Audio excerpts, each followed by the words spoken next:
Годинава што изминува, Тетово се соочуваше со чести повеќедневни прекини во водоснабдувањето и покрај тоа што до градот водата за пиење стигнува од два системи. Тетовчани немаа вода затоа што се случуваат дефекти на двата системи кои носат вода по стариот од изворите околу Попова шапка и новиот од планинските реки и филтер станица. Прекини во водоснабдувањето имаше и поради честите проблеми, односно пукање на цевки во градската мрежа за дистрибуција на вода до домаќинствата. За вода стварно е страшна работа за вода. Вода немаме.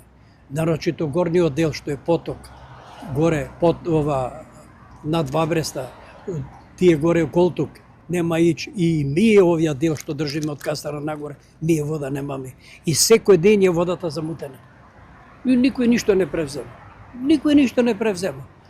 Колку кредити зедо од надвор тие ќе прави водовод ќе прави. Нема ништо направено дете. Ништо нема. Ниту мисля да ќе направи ништо. Не. Јас сум мало на удоле. Цел град да нема вода, кај мене има вода. Задњата капка иде. Ама има луѓе што нема доволно притисок, нема вода. Има чести прекини сега. Имаше, да. Имаше у последно време 2 пати само, иначе никогаш не е имало прекини.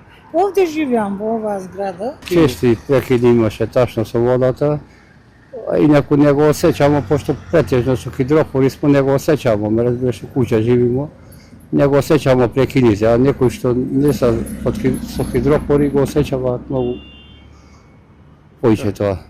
Уште во првиот мандат градоначалникот најавуваше реконструкција на стариот водоснабдителен систем, како и анализа што може да се подобри за новиот, но овие два потфати останаа да се реализираат во наредната 2026 година.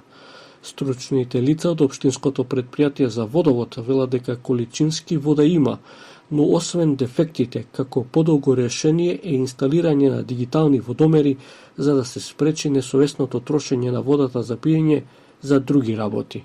Од 1.12.2025 ќе стапат во сила новите казнени мерки против злоупотребувачите на водата и нелегалните приклучоци во водоводната мрежа.